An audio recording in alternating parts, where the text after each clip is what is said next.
Bonjour à tous et à toutes. Bienvenue à ce webinaire consacré à l'embauche de salariés saisonniers. On va attendre encore une petite minute et puis on va pouvoir commencer.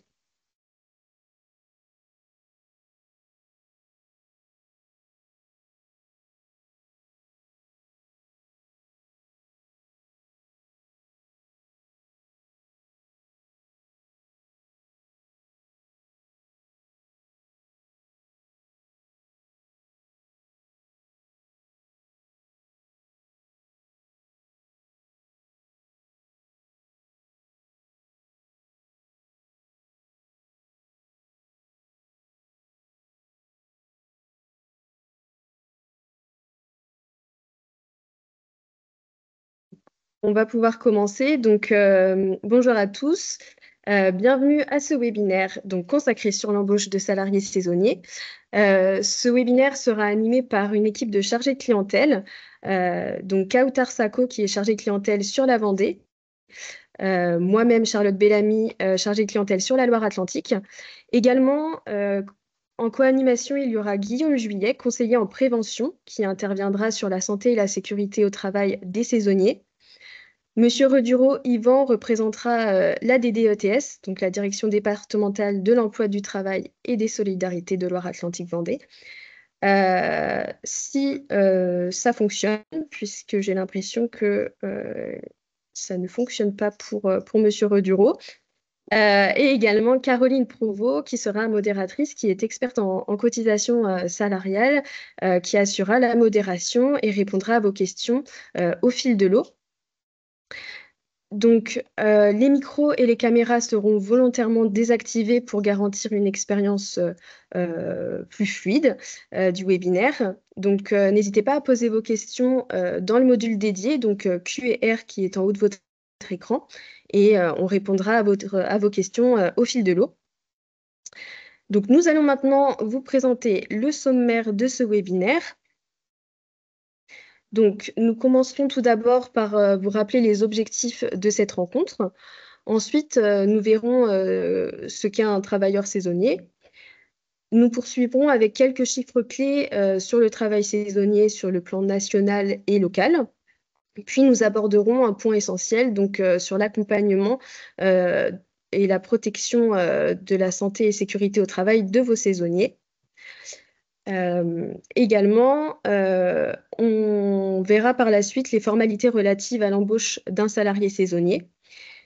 Et à la suite de cela, nous vous présenterons la liste de nos partenaires et les contacts de votre MSA.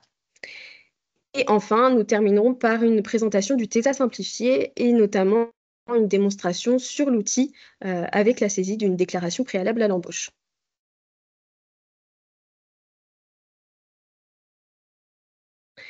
Les objectifs de notre rencontre, c'est de protéger la santé et sécurité au travail des saisonniers, sécuriser la protection sociale des saisonniers, répondre aux besoins d'accompagnement des employeurs. Donc, un contrat saisonnier, selon la définition du Code du travail, les travaux saisonniers sont ceux dont les tâches sont appelées à se répéter chaque année selon une périodicité à peu près fixe en fonction des rythmes des saisons ou des modes de vie collectifs. Donc, typiquement, les contrats vendanges, les récoltes de fruits et légumes, etc. Donc, ce type de contrat saisonnier a des particularités.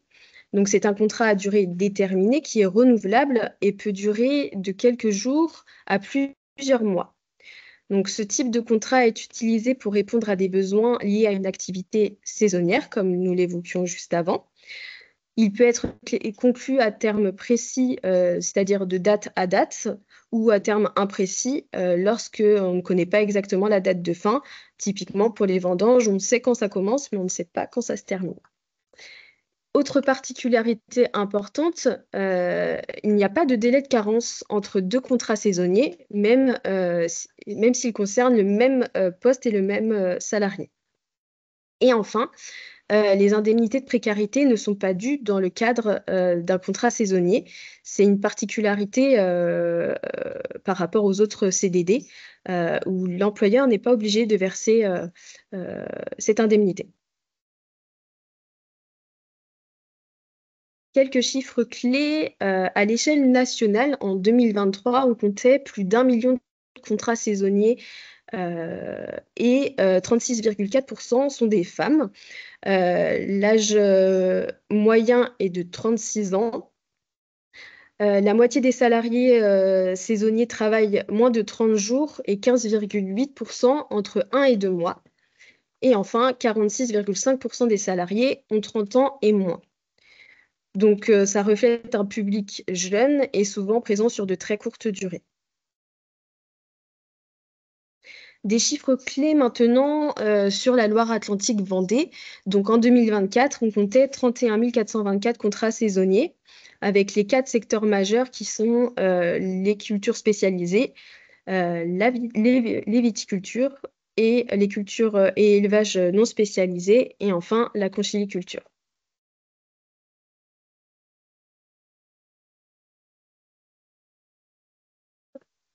Passons maintenant donc aux obligations liées à la santé et à la sécurité au travail. Donc, la déclaration préalable à l'embauche doit inclure des informations précises sur les expositions aux risques professionnels et le suivi médical. Donc, il existe 3 types de suivi, à savoir le suivi individuel simple, le suivi individuel renforcé et le suivi individuel adapté. Donc, en cas d'information incomplète, le salarié sera automatiquement placé en suivi individuel simple, d'où l'importance d'une bonne identification pour permettre à la MSA de gérer au mieux ce type de suivi et d'organiser la visite médicale, si nécessaire, dans les meilleurs délais et d'éviter tout risque juridique pour vous en tant qu'employeur. On vous a mis un lien juste ici vers le site de la MSA pour avoir des informations supplémentaires. Pour la suite, je laisse la main à Guillaume. Merci Charlotte. Pour le rôle de l'employeur, vous avez des obligations de sécurité et de résultats en matière de santé et sécurité au travail. Donc pour cela, vous devez mener, en tant qu'employeur, un certain nombre d'actions auprès de vos salariés et auprès de vos saisonniers, quelle que soit la durée de leur intervention sur vos sites. Donc ces actions de prévention, ça peut être donc lié à l'évaluation de ces risques-là, à l'information et la formation, et ça peut être aussi pour la mise en place d'une organisation et de moyens adaptés. Donc pour cela, vous pouvez faire appel donc au service de prévention de la MSA avec des conseillers en prévention tels que moi-même et qui sont là pour vous accompagner, pour mettre en place les choses avant l'arrivée des saisonniers, lors de la présence des saisonniers et une fois que la saison avec les saisonniers est terminée. Euh, la base de toute la prévention doit tourner autour des 9 principes généraux de prévention. On vous demande en principe d'éviter les risques, mais quand c'est possible. Sinon, il faut les évaluer et et ainsi arriver à les éviter.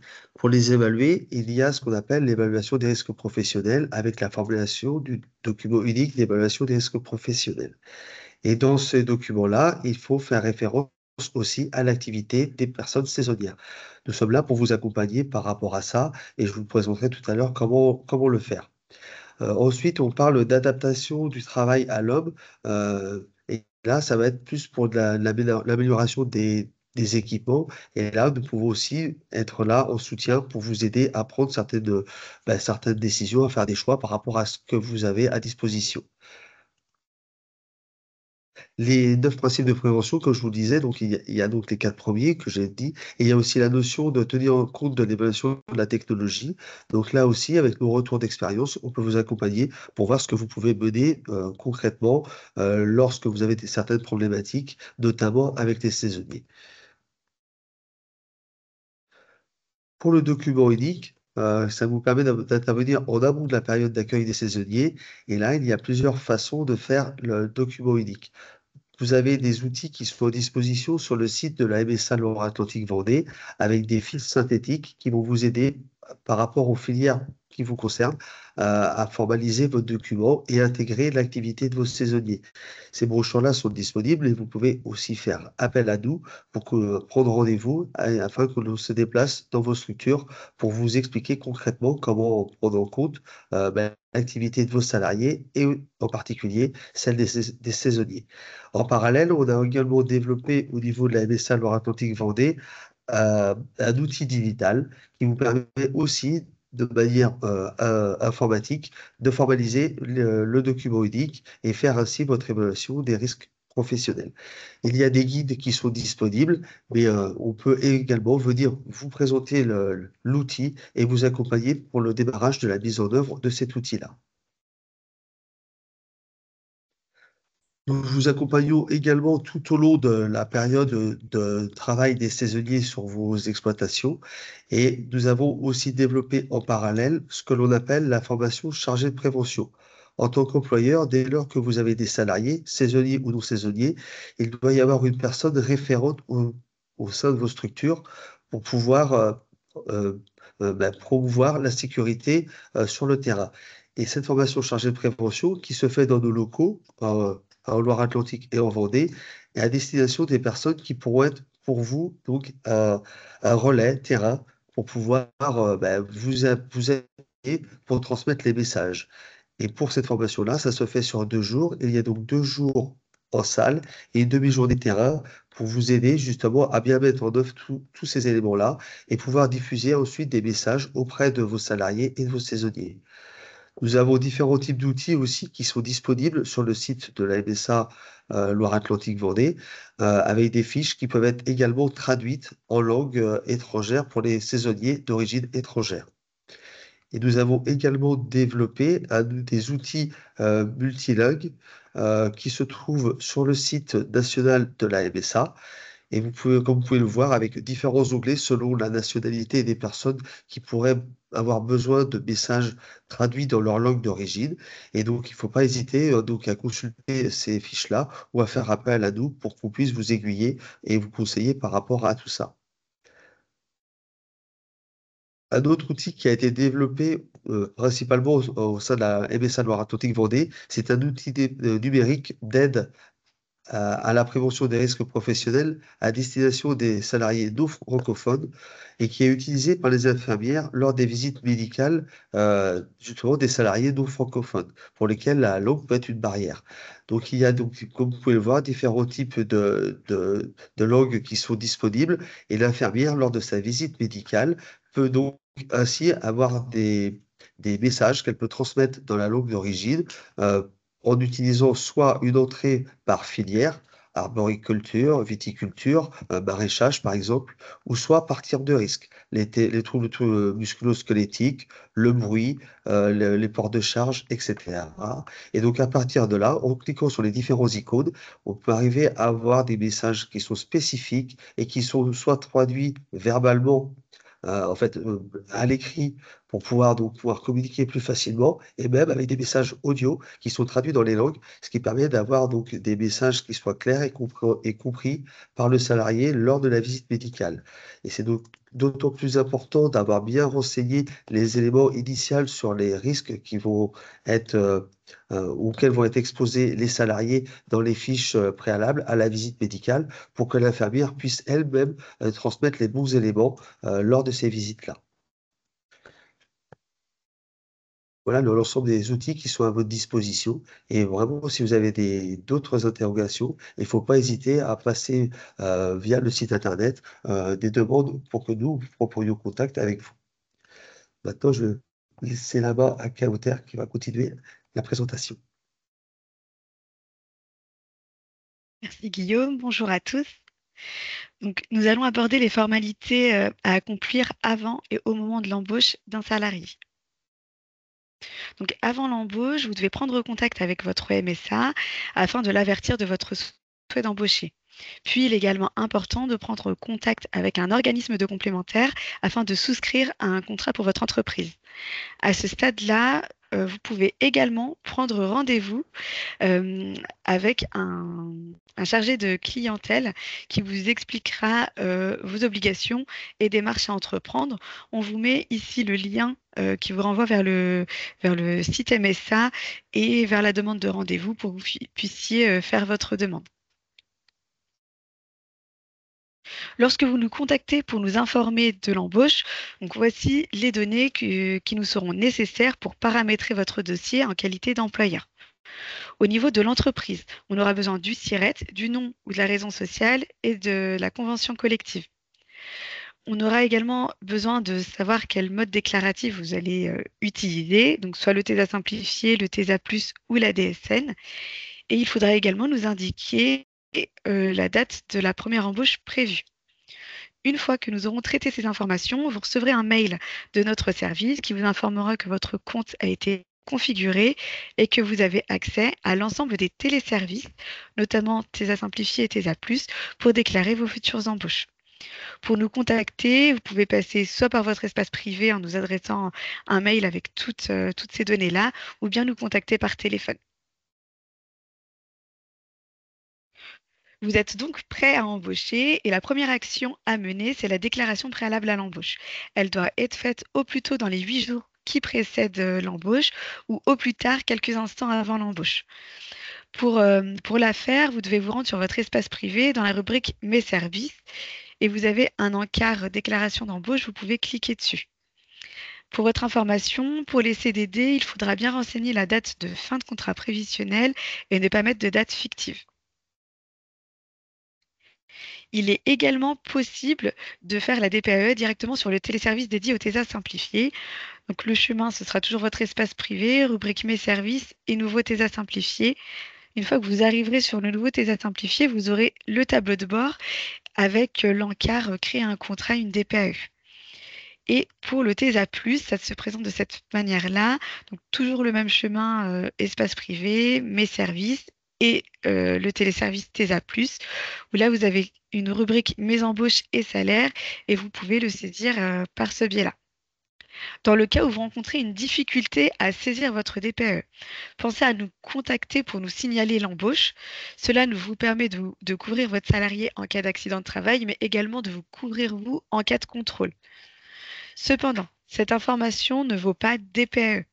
Donc, dès lors que le problème aura été réglé sur le service en ligne, il faudra retourner sur le service en ligne pour saisir la DPAE car c'est une obligation que vous devez faire. Il y a également un autre moyen de faire la déclaration préalable à l'embauche, c'est le dépôt de fichier dit EDI. Ce fichier est généré à partir du logiciel de paie et en le déposant sur votre espace privé, les données relatives au DPAE s'intègrent à notre système d'information. En cas d'erreur déclarative ou d'incohérence, vous êtes informé et dans ce cas-là, vous devez reprendre votre fichier afin de corriger les anomalies et le redéposer. On vous a remis ici le lien du protocole qui détaille vraiment étape par étape les données qui sont attendues et comment les déclarer dans votre fichier. Il arrive souvent que les travailleurs saisonniers soient d'origine étrangère. Et lorsque vous êtes confronté à cette situation-là, vous devez vous assurer de certains points. Vous devez également récupérer des justificatifs d'identité qui seront à transmettre à la MSA par la suite, tels que donc l'acte de naissance avec l'affiliation, une pièce d'identité valide, donc que ce soit une carte d'identité ou un passeport, et le titre de séjour avec l'autorisation de travail. Vous devez également vérifier le pays de délivrance de la pièce d'identité, donc que ce soit la France ou un autre pays, et s'il s'agit d'une autorisation de travail ou une autorisation de circuler. Ces pièces sont vraiment indispensables à l'identification du salarié, mais également pour l'immatriculation et qu'on verra plus en détail par la suite. Donc, pour aller un peu plus loin sur le sujet, voici en quoi les pièces d'identité sont utiles pour la MSA. Donc, comme je vous le disais juste avant, elle permet d'identifier le salarié, mais elle permet aussi de procéder à son immatriculation, qui consiste en la création du numéro de sécurité sociale. Elle n'est possible que si nous disposons des justificatifs d'identité selon les nationalités. Pour les ressortissants de l'Union européenne, on attendra un document d'identité en cours de validité ainsi que la carte de ressortissant de l'Union européenne. Pour les ressortissants hors Union européenne, il nous faudra le titre de séjour, l'acte de naissance avec l'affiliation, le visa long séjour et le titre de travail. L'acte de mariage sera nécessaire si le nom est différent des justificatifs présentés précédemment.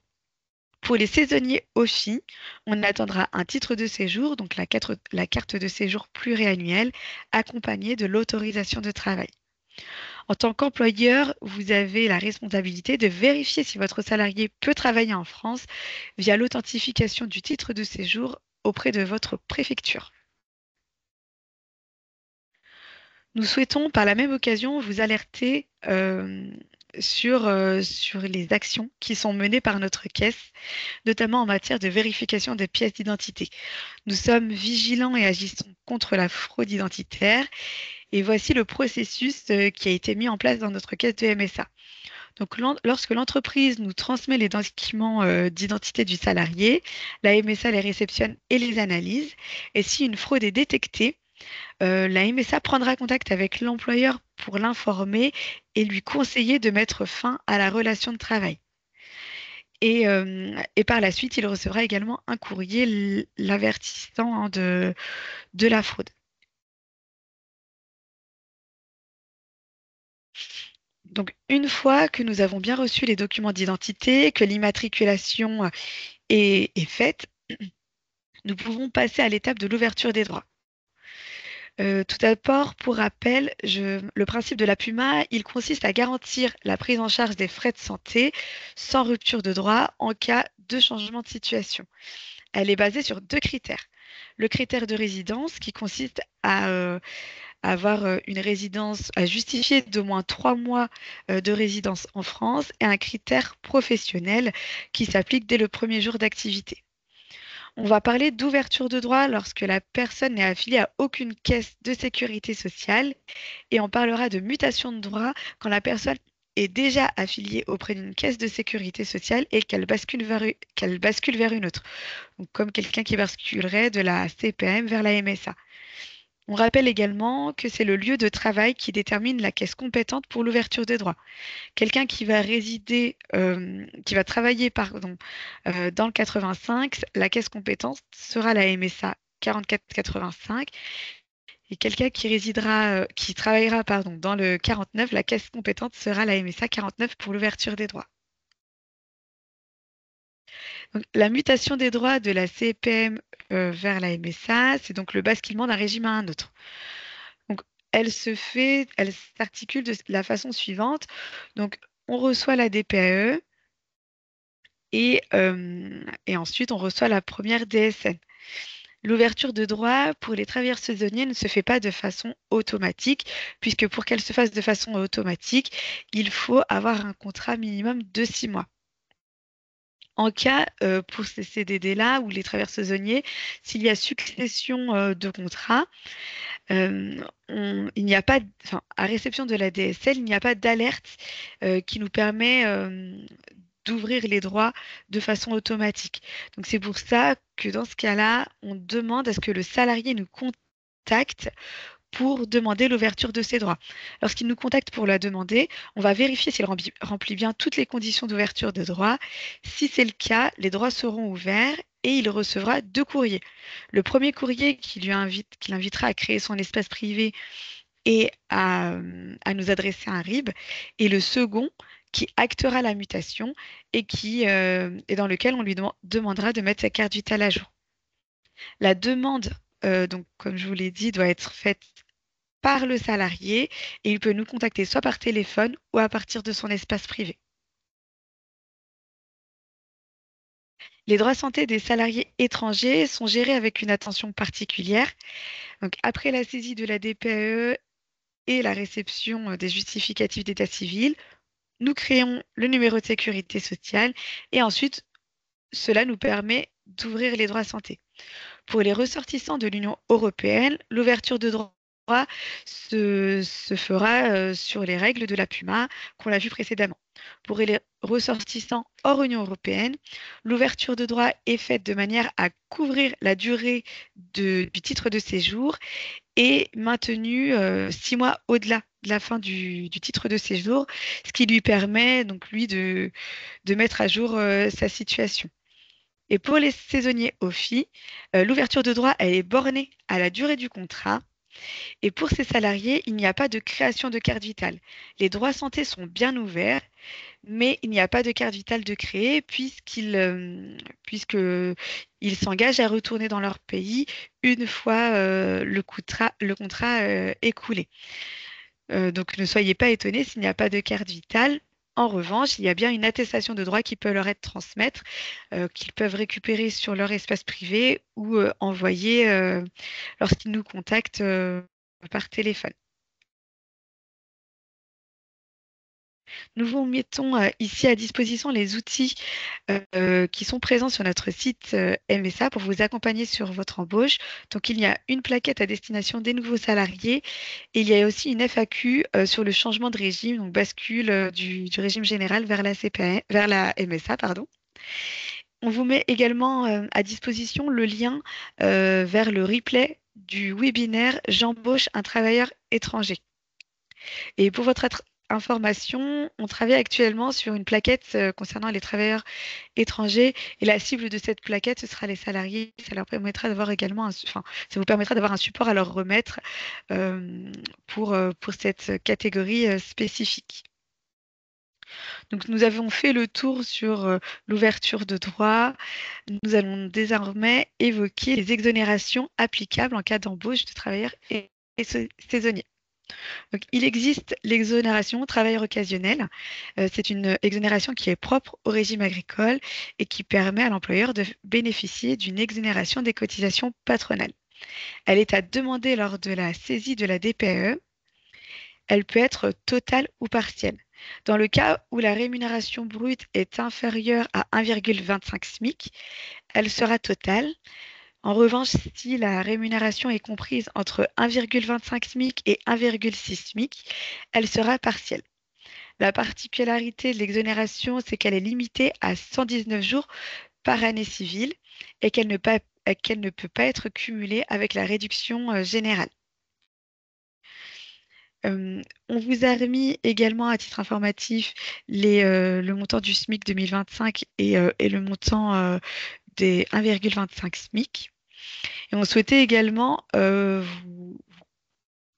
vous inviter à être vigilant concernant le règlement des congés payés.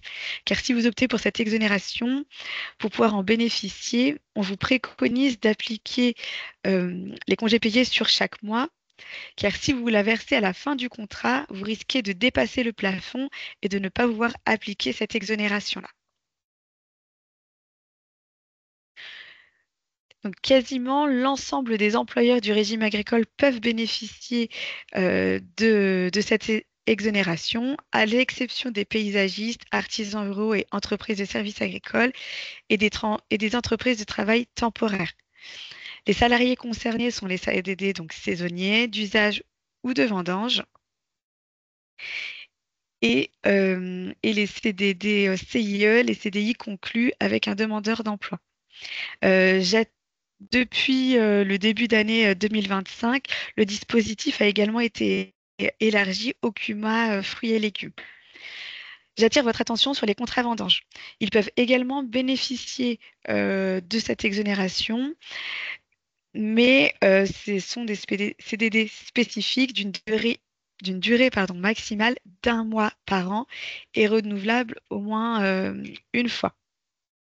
Les travaux éligibles sont la préparation, la cueillette et le portage. On vous a mis ici le lien vers une fiche du dossier employeur qui reprend les exonérations, l'ensemble des bénéficiaires et le calcul de l'exonération. Pardon. Il existe également la réduction générale dégressive. Celle-ci, elle s'applique sans demande spécifique de votre part et elle est applicable si la rémunération mensuelle brute est inférieure à 1,6 SMIC. Il est possible de renoncer au dispositif travailleur occasionnel au profit de la réduction générale. Dans ce cas-là, donc si vous avez un contrat supérieure à 3 mois et que vous calculez la réduction générale et qu'elle vous semble plus avantageuse que l'exonération travailleur occasionnelle que vous avez demandé lors de la saisie de la DPE, vous pouvez demander à y renoncer au profit de la réduction générale. Dans ce cas-là, il y a un formulaire à compléter. Donc, si vous êtes dans ce cas de figure-là, n'hésitez pas à revenir vers nous pour qu'on vous transmette le formulaire et qu'on vous indique les formalités à accomplir.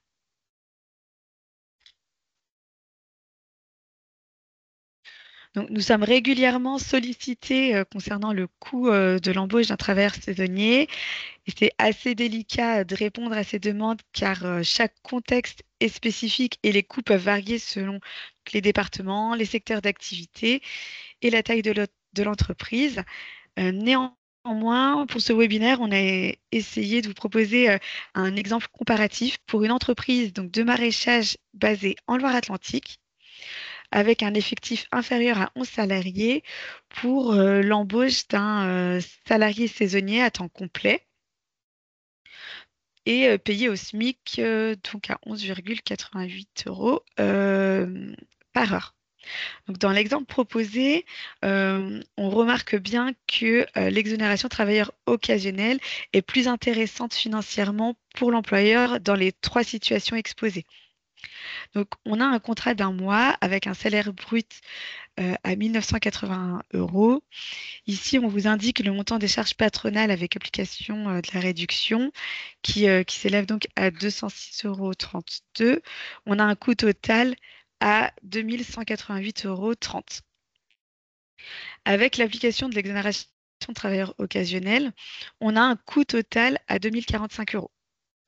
Pour un contrat de 3 mois, avec des congés payés réglés en fin de contrat, donc on a un montant, donc un salaire brut à 5 945,94 euros, un montant de charges patronales avec la réduction à 618,97 euros, ce qui nous amène à un coût total à 6 564,91 euros. Alors qu'avec l'exonération travailleur occasionnel, on a un coût total à 6 264,54 euros. Pour un contrat de 3 mois avec des indemnités payées mensuellement, donc le salaire brut reste le même. Au niveau de la réduction générale, on est identique. Au niveau de l'exonération, enfin, de la charge patronale et des exos TODE, on est à 189,06 euros, ce qui amène le coût total à 6 135 euros. Donc, on voit bien en effet que l'exonération travailleur occasionnel est plus avantageuse. Donc voilà, ça vous donne une petite idée du coût de l'embauche d'un saisonnier. Mais voilà, ça reste une estimation. Euh, Elle ne tient pas compte de la mutuelle, du versement santé ou encore de la prévoyance. Donc voilà, ça vous donne vraiment, c'est juste à titre indicatif, ne le prenez pas pour argent comptant, mais ça vous permet de cibler un peu le montant des cotisations qui sera attendu pour l'embauche d'un travailleur saisonnier. Je vais laisser la main à Charlotte qui va reprendre sur le travail des mineurs. Merci, Kautar. Donc, on a décidé de vous parler des moins de 18 ans, puisque pour le travail saisonnier, il y a souvent des mineurs. Alors, je prends le contrôle, c'est mieux. Hop. Donc, il est possible de travailler dès l'âge de 16 ans, à condition d'avoir une autorisation écrite des parents. Et dans certains cas, pardon, le travail peut commencer dès 14 ans à 16 ans, uniquement pendant les vacances scolaires et sous conditions strictes. Il y a un formulaire à remettre à la DDETS. En ce qui concerne le salaire, il est au minimum égal au SMIC pour ceux qui ont 18 ans et plus. Sauf si une convention collective prévoit mieux. Pour les mineurs avec moins de 6 mois d'expérience, la rémunération est adaptée. Donc 80% du SMIC pour les moins de 17 ans et 90% pour les 17 à 18 ans. Le contrat de travail est forcément un CDD, donc par exemple le contrat saisonnier. Les jeunes salariés doivent respecter les mêmes règles que les autres salariés. Et enfin, les mineurs sont protégés par des règles spécifiques. Ils ne peuvent pas travailler la nuit ni faire de travaux dangereux. Et entre 14 et 16 ans, pendant les vacances, le travail est limité à 35 heures par semaine et à 7 heures par jour. Nous, on vous enverra le formulaire à remettre à la DDETS pour les salariés mineurs de 14 à 16 ans. On vous a rappelé les coordonnées des services d'inspection du travail et de renseignement en droit du travail. Donc ici, vous retrouvez le numéro du service de renseignement en droit du travail euh, et également les coordonnées ici du service d'inspection du travail des directions départementales de l'emploi, du travail et des solidarités. Et également, vous retrouverez ici l'annuaire de l'inspection du travail avec le site de la DDETS. Vous retrouverez tous ces éléments dans le support qu'on vous enverra à la suite de ce webinaire.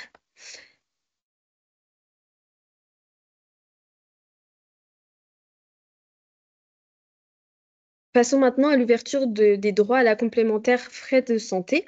Donc, depuis le 1er janvier 2016, tous les employeurs ont l'obligation de proposer une complémentaire santé collective à leurs salariés. Donc, cette couverture doit être prise en charge au moins à 50% par l'employeur. Et dans certains cas, il y a des accords collectifs qui recommandent un organisme complémentaire. Donc, il faut aller vers eux pour savoir si ils recommandent un organisme.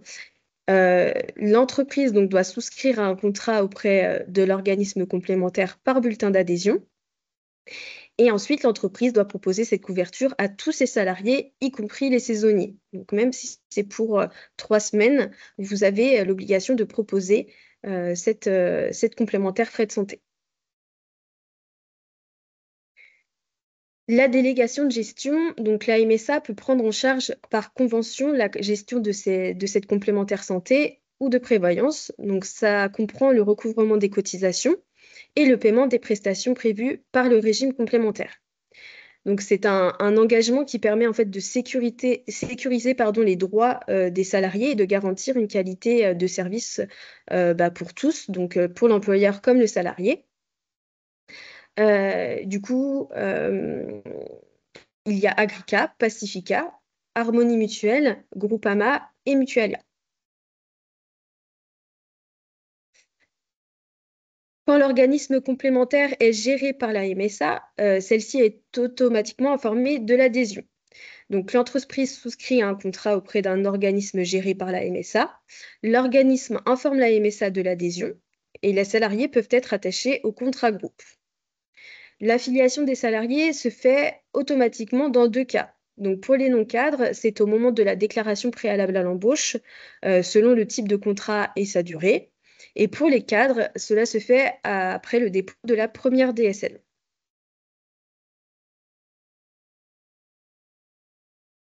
La dispense à la complémentaire frais de soins. Donc il y a quelques rappels importants à avoir en tête. Pour les salariés non-cadres, l'affiliation peut être faite dès la DPAE. Sinon, elle doit être faite dans les 30 jours suivant l'embauche, via un message, via l'espace en ligne MSA par exemple. Et elle peut se faire également au cours du contrat avec un effet le premier jour du mois suivant. Donc, il n'y a pas de rétroactivité possible, donc il faut faire attention au délai. Enfin, pour demander une dispense, le salarié peut demander en effet d'être dispensé à condition d'avoir un justificatif et vous, en tant qu'employeur, vous devez conserver ce justificatif et le mettre à jour chaque année.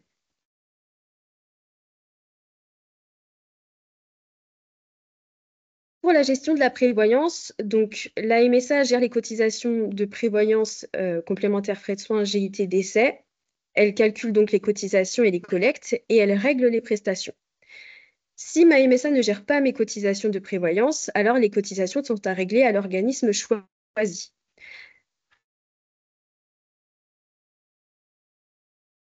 Le versement santé. Donc, le versement santé est un dispositif qui permet aux salariés avec des contrats très courts, de moins de 3 mois par exemple, ou à temps très partiel, de financer une complémentaire santé individuelle.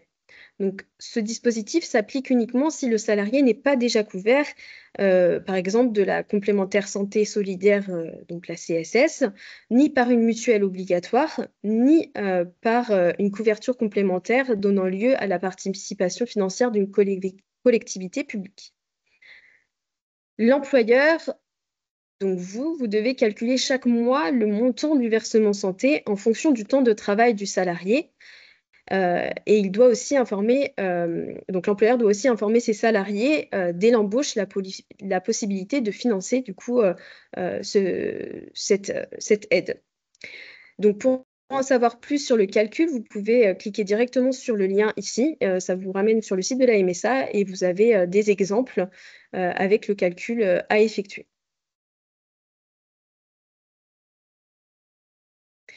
Pour le choix déclaratif. Donc, en tant qu'employeur, vous devez obligatoirement déclarer vos salariés saisonniers. Donc, il y a 3 options qui s'offrent à vous. Le TESA simplifié, donc pour les contrats CDD uniquement de 3 mois. La déclaration sociale nominative. Le TESA+, donc le TESA+, et le TESA simplifié, ce sont des outils mis à disposition par la MSA. Si vous ne disposez pas d'un logiciel de paye et que vous n'avez pas recours à un tiers déclarant, le TESA simplifié et le TESA Plus sont donc mis à votre disposition, sachant que pour le travail saisonnier, le TESA simplifié sera l'outil le plus intéressant pour vous. Donc, il est tout à fait possible d'utiliser le TESA simplifié avec la DSN, c'est-à-dire que vous pouvez embaucher un CDI donc à l'année et avoir un tiers déclarant qui gère cette partie et vous, de votre côté, gérer la partie saisonnier. Donc, vous pouvez faire vos embauches via le TESA simplifié sans problème. Le TESA+, lui, il permet d'embaucher CDI et CDD. Attention, on vous met à disposition des outils. Ce sont des outils où il faut avoir quand même être à l'aise sur l'informatique et avoir quand même des notions de droit du travail, mais aussi de paye, puisque ce n'est pas la MSA qui fait le bulletin de salaire, c'est vraiment vous qui saisissez les données. Donc il faut que vous ayez des éléments et que vous soyez quand même que vous soyez à l'aise avec les notions et les conditions sur ces outils.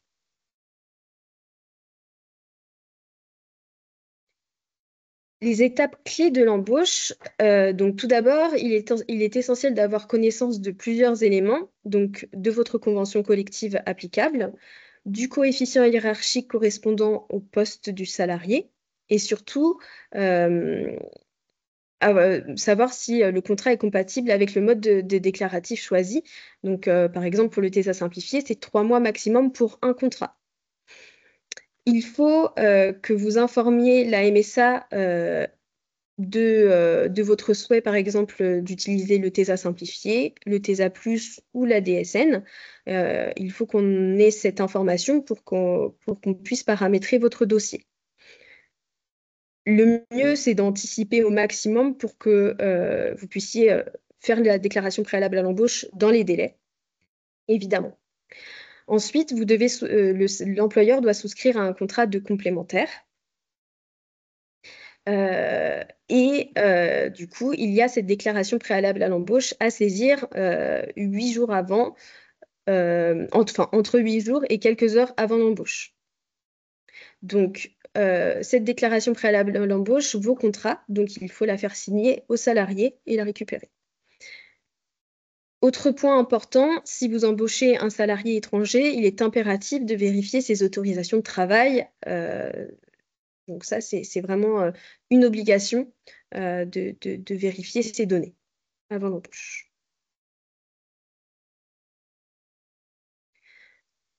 En cas d'accident du travail, la première chose à faire, c'est de déclarer l'accident. Donc, cette déclaration peut se faire en ligne sur le site de la MSA, donc via le TESA simplifié et le TESA+, ou bien en DSN pour les entreprises qui sont en déclaration sociale nominative. Donc, si l'accident entraîne un arrêt de travail, il y a deux choses importantes à faire. Donc, l'employeur ou le tiers déclarant doit envoyer une attestation de salaire à la MSA et le salarié, de son côté, doit fournir un certificat médical avec un avis d'arrêt de travail. Même si le salarié est affilié à la CPAM, au régime général, pour ses soins, c'est bien la MSA qui indemnisera l'accident. Donc, tous les éléments doivent être envoyés à la MSA. Si le salarié a deux employeurs, il faudra que les deux employeurs saisissent une attestation de salaire, même si l'accident n'a eu lieu que chez un seul employeur. Donc, il faut que le risque de cette attestation soit sur le risque AT, accident du travail. Voici l'écran sur le site de la MSA pour déclarer un accident du travail pour un salarié.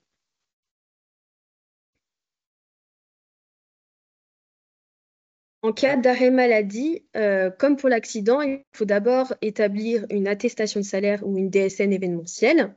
Elle peut être faite soit via le site de la MSA si vous utilisez le TESA simplifié ou le TESA+, ou soit via une DSN événementielle pour les autres. Le salarié, lui, de son côté, a 48 heures pour envoyer son avis d'arrêt de travail à la MSA ou à la CPAM selon son régime de sécurité sociale. Petit rappel, le volet 3 est uniquement à destination de l'employeur, donc il n'est pas recevable par la MSA. La MSA n'indemnisera pas si elle reçoit que l'avis d'arrêt de travail avec le volet numéro 3.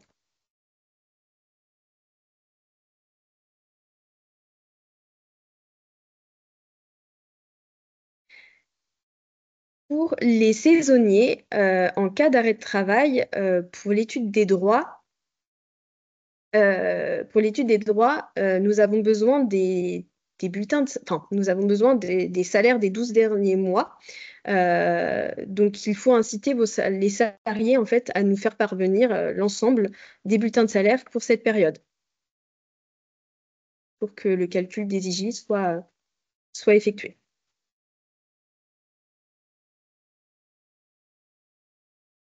Donc, on vous informe ici du site de la MSA Loire-Atlantique-Vendée avec la partie SST, Santé et Sécurité au Travail, les formations proposées sur le lien suivant et vous avez les coordonnées, donc le numéro de téléphone ainsi que l'adresse mail des différents services.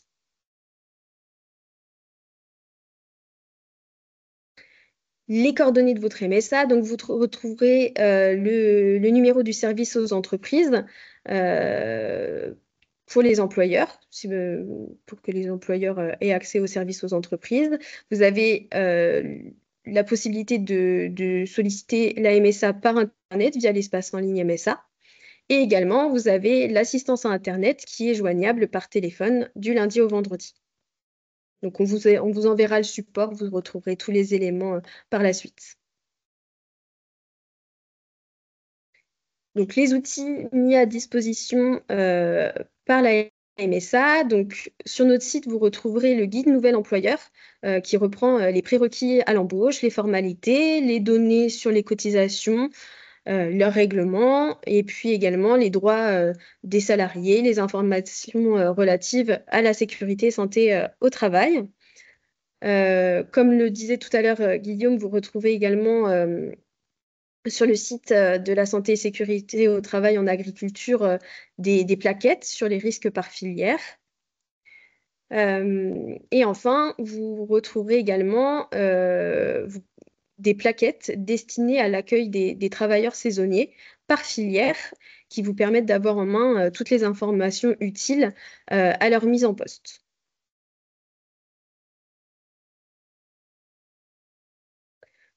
Nous vous mettons donc pour information la liste des partenaires que vous pourrez contacter en cas d'interrogation ou pendant l'embauche avec la GFIP, la Chambre d'agriculture, la DDETS, la DGFIP, France Travail et également Ocapia.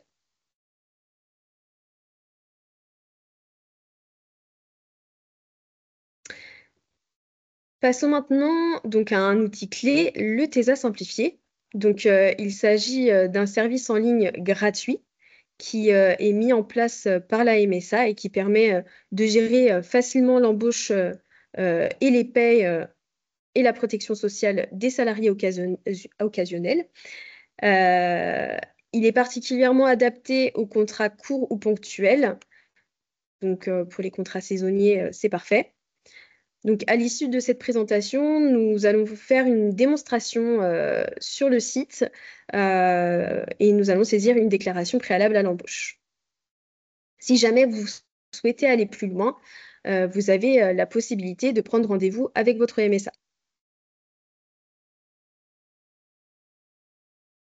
Donc, le TESA simplifié, qu'est-ce que c'est? Donc, c'est un guichet unique qui centralise toutes vos démarches sociales. C'est un service sécurisé qui permet d'assurer la protection sociale de vos salariés. C'est un outil qui est plébiscité pour sa simplicité avec 50 000 à 60 000 employeurs chaque année. Et c'est une gestion simplifiée pour les emplois très courts. En Loire-Atlantique-Vendée, il y a à peu près 1500 utilisateurs du TESA simplifié. Donc, les fonctionnalités du TESA simplifié, donc il y a 6 formalités à l'embauche avec la déclaration préalable à l'embauche, donc qui vaut contrat de travail, l'immatriculation du salarié, le signalement sécurité santé au travail, le registre unique du personnel et la demande d'exonération travailleur occasionnel.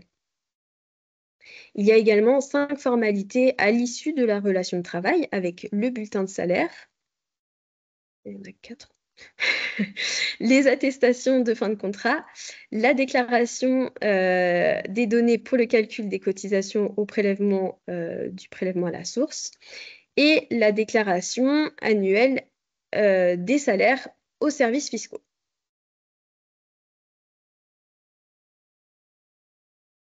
Donc, le TESA simplifié s'adresse aux employeurs disposant d'un numéro SIRET qui souhaitent embaucher des travailleurs occasionnels pour des contrats de moins de 3 mois. Donc, ce dispositif, il est réservé aux salariés non cadres pour des rémunérations inférieures ou égales à 11 775 € brut par mois. Toutes les cotisations doivent être gérées par la MSA.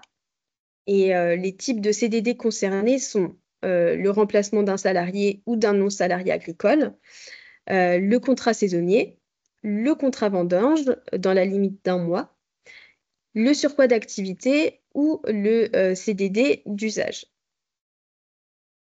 Donc, le dispositif couvre le temps plein comme le temps partiel et il permet la gestion de la rémunération à l'heure ou à la tâche, avec également la possibilité d'indiquer les heures supplémentaires et ou les heures complémentaires.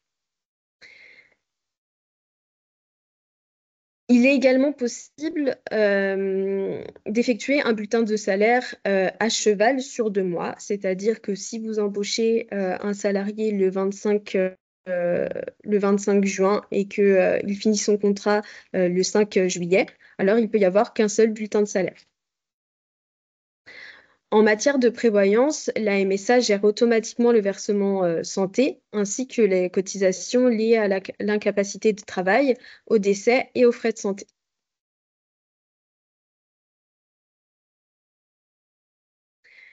Comment est appréhendée la gestion de la prévoyance? Donc,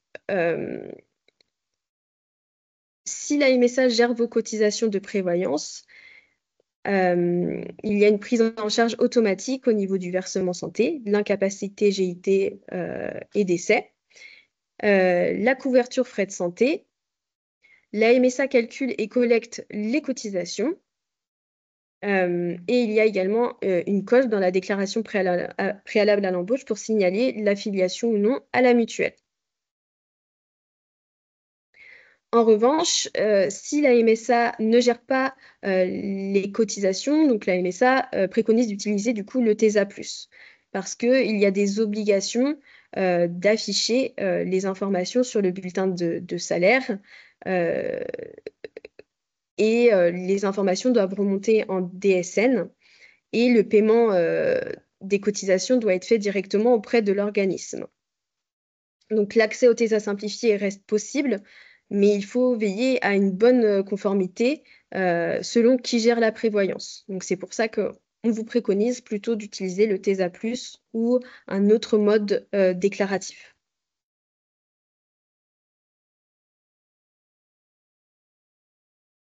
Donc, avant de passer à la démonstration, voici quelques chiffres pour vous donner donc une idée de l'utilisation du TESA simplifié. Donc, sur l'ensemble de l'année, on compte plus de 288 000 DSN produites, avec 692 000 contrats réalisés et un peu plus d'1 million de bulletins de salaire intégrés. Et maintenant, si on regarde donc sur la période de saisonnalité, c'est-à-dire donc de mai à octobre, on observe une forte concentration d'activité avec 67% des contrats et bulletins de salaire de l'année.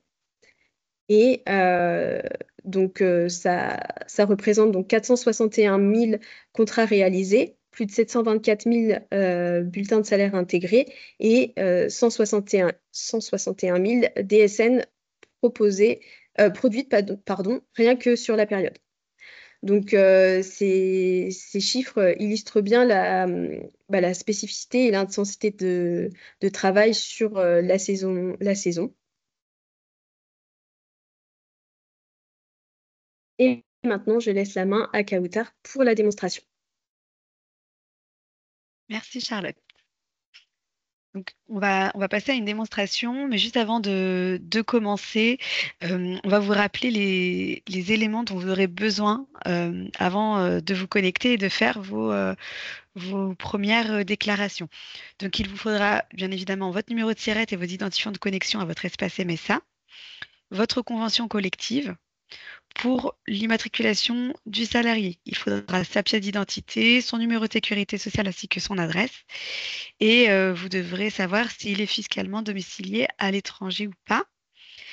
Concernant le choix de la complémentaire santé, il faudra savoir s'il va adhérer à la complémentaire santé ou si vous allez plutôt opter pour le versement santé. Si vous avez l'information de sa dernière visite médicale et l'adresse de votre caisse de retraite Agrica qu'il faudra mentionner. Donc, je vais partager mon écran pour qu'on aille sur le site. Je vais me connecter. Tac. Donc, lorsque vous vous connectez à votre espace privé MSA, donc vous arrivez sur cette page-là avec une première partie sur les règlements et une autre qui vous donne accès à tous les services en ligne. Donc, nous, on va s'attarder sur la rubrique TESA simplifié. TESA, pardon. Donc, quand vous allez cliquer sur voir tous les services, vous aurez donc le TESA simplifié, l'accès au TESA simplifié, au TESA+, et la possibilité de déclarer ou modifier un contrat de travail. Donc, on va cliquer sur TESA simplifié. Et en cliquant dessus, on arrive sur le tableau de bord. Donc, le tableau de bord, il est dispatché en 4 blocs. Donc, la déclaration préalable à l'embauche, le bulletin de salaire, la déclaration sociale nominative et les autres informations. Si vous êtes dans la situation, c'est la première fois que vous embauchez, vous devrez d'abord commencer par gérer mon établissement. Dans cette rubrique, vous allez mettre à jour les données de votre établissement, donc l'adresse de votre entreprise, mais également mentionner l'adresse de la retraite complémentaire. Donc c'est important, avant de débuter toute déclaration, pour les nouveaux employeurs, de passer par cette étape-là. Et ensuite, donc, vous pourrez faire la DPE. Comme on n'a pas trop le temps de s'attarder sur toutes les rubriques, on vous mettra juste après la présentation le lien vers le guide pas à pas qui détaille vraiment chaque étape d'utilisation du téléservice.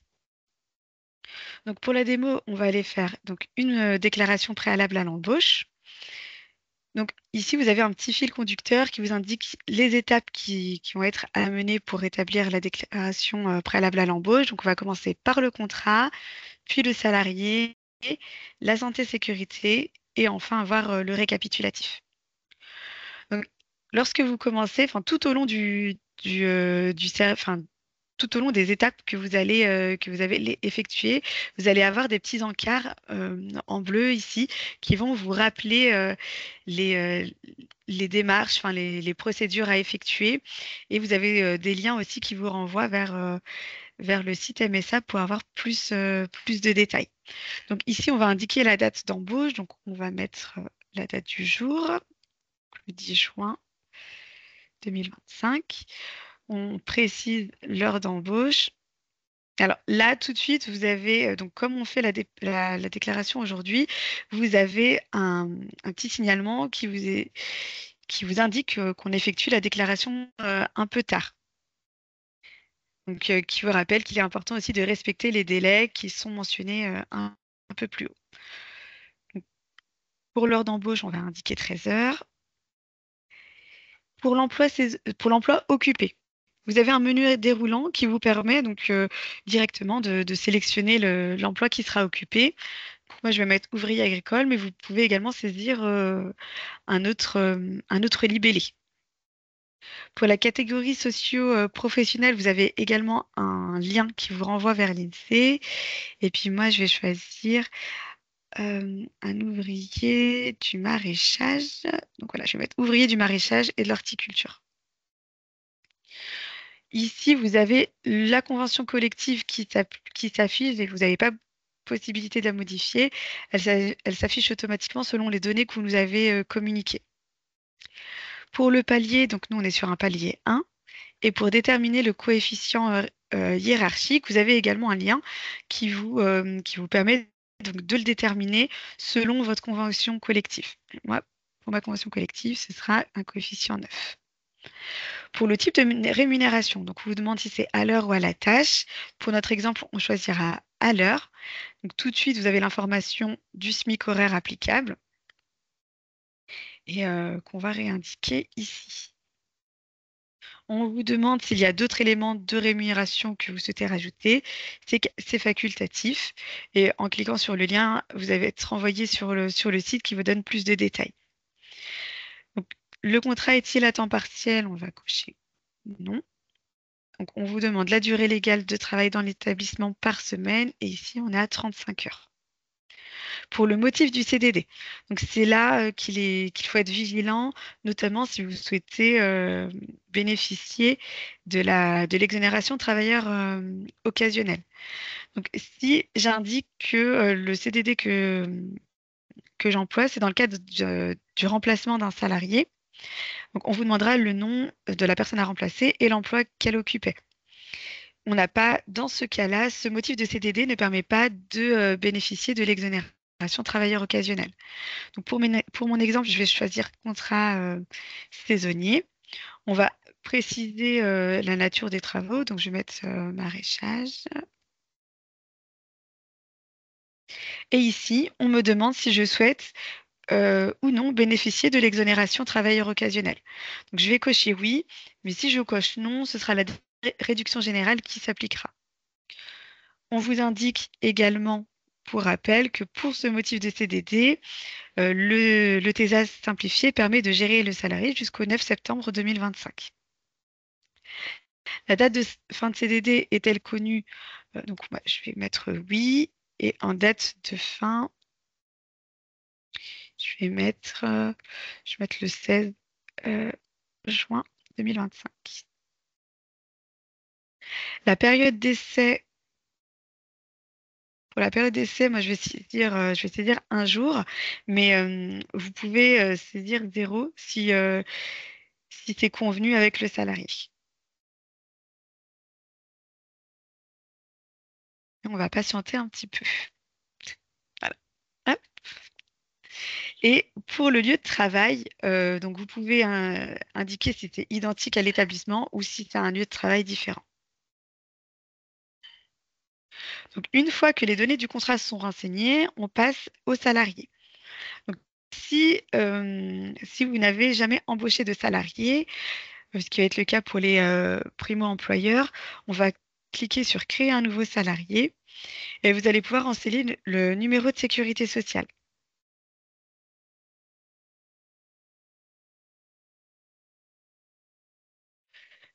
Si la personne que vous embauchez est connue en MSA, lorsque vous allez commencer à pré-remplir le numéro de sécurité sociale, on va vous proposer le nom du salarié. Donc là, c'était le cas pour moi. Donc le salarié, donc ça détecte que je suis une femme à partir du numéro de sécurité sociale. Ça reprend la date de naissance, le pays de naissance, commune de naissance, toutes les informations hein, du salarié et son adresse et l'adresse du salarié. On vous demande si le salarié est domicilié fiscalement à l'étranger. Donc non, ce n'est pas le cas. Et si le salarié habite chez l'employeur. Donc pour nous, ça ne sera pas le cas. Donc, une fois que les données du salarié sont complétées, on arrive à la rubrique santé sécurité au travail.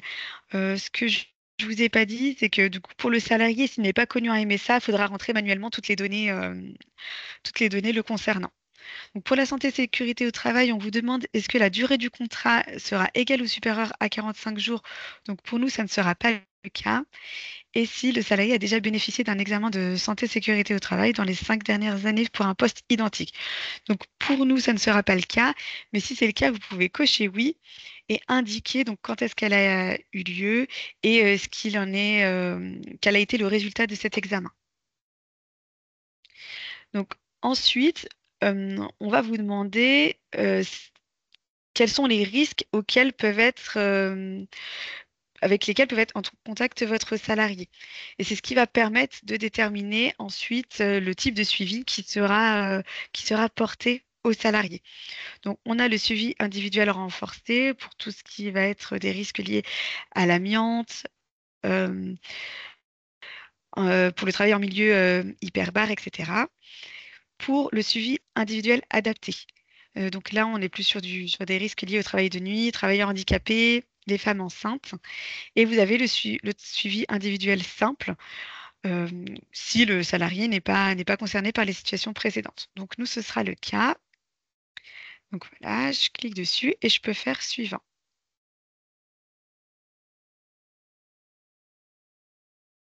OK.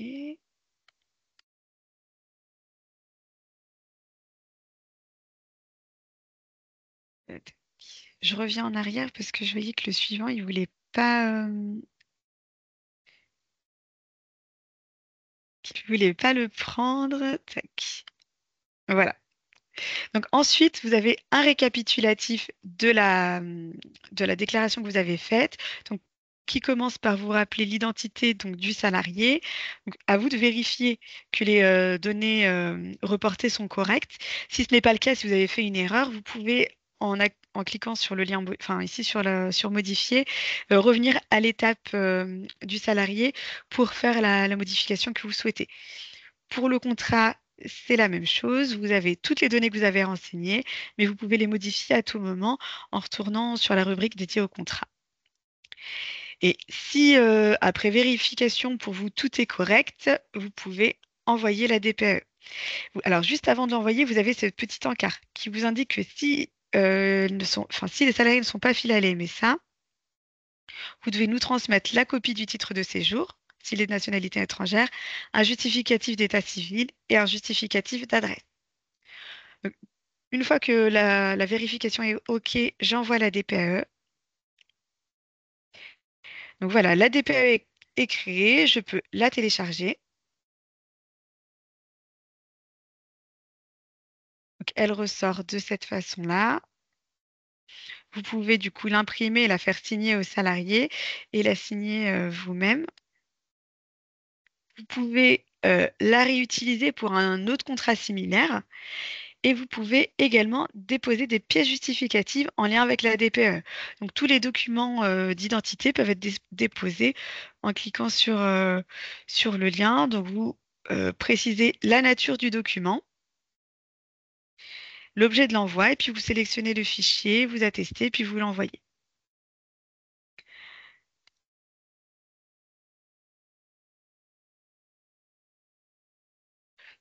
Je vais devoir me reconnecter, mais voilà. C'est comme ça que se déroule une déclaration préalable à l'embauche. Et quand je vais retourner, donc là je retourne sur mon tableau de bord, et lorsque je vais dans mes contrats, on en a fait pas mal, mais on peut visualiser le contrat qui est là, le contrat qu'on vient de faire. On voit bien que le contrat est en cours.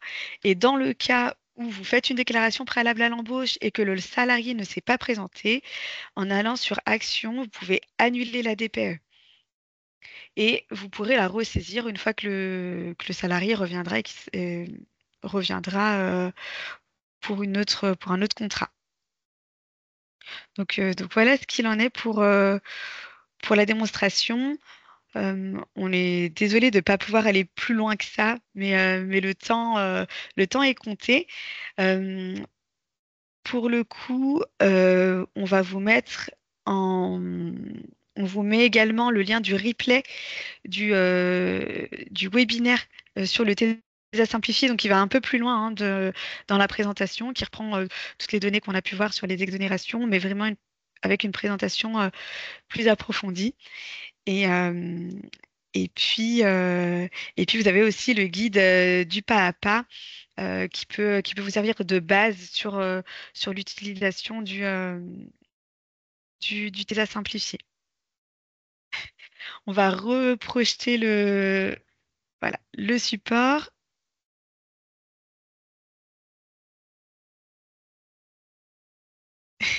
Petit problème technique, mais c'est les aléas du live.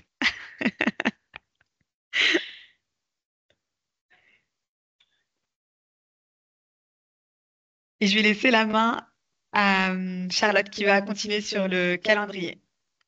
Donc ici, on vous rappelle le calendrier avec les dates limites de validation des bulletins de salaire avec l'envoi de la DSN.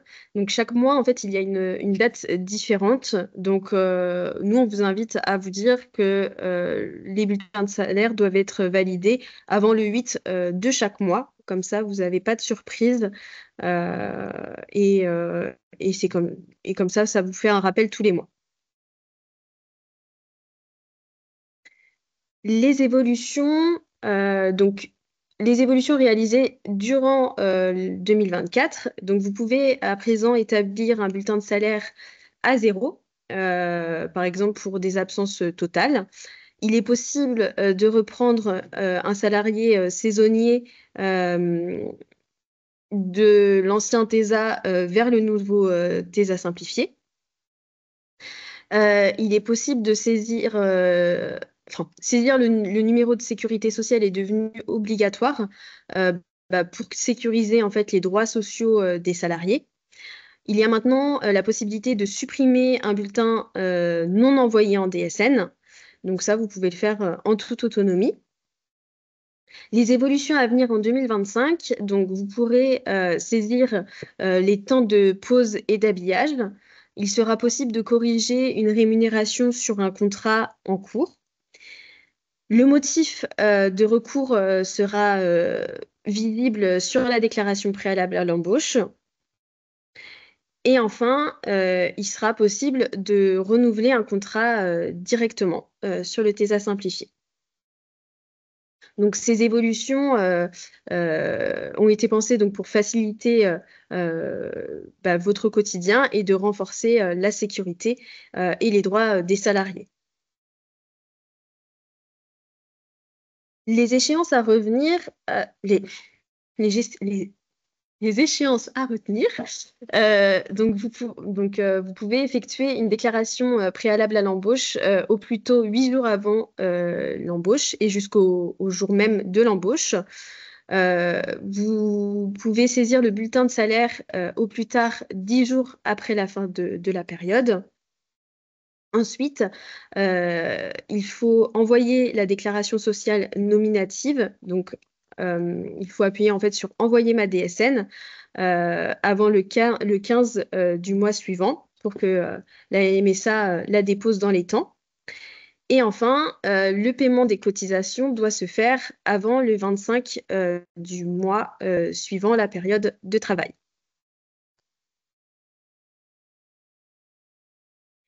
Il y a une application qui s'appelle Ma MSA et moi qui est à votre disposition. Elle permet de de nouvelles fonctionnalités aux employeurs de main-d'œuvre afin de simplifier les démarches administratives. Donc, il est désormais possible de se connecter avec un numéro de SIRET, identifiant et mot de passe donc similaires à ceux que vous utilisez sur votre espace en ligne. Donc, vous pourrez gérer les embauches des salariés avec le TESA simplifié, envoyer un document à la caisse de MSA, comme vous a montré Kautar tout à l'heure, accéder à la messagerie sécurisée et également, vous pourrez demander un rendez-vous.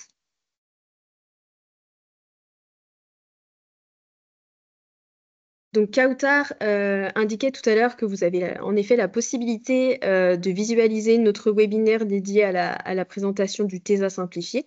Donc, vous pouvez cliquer sur le lien juste ici.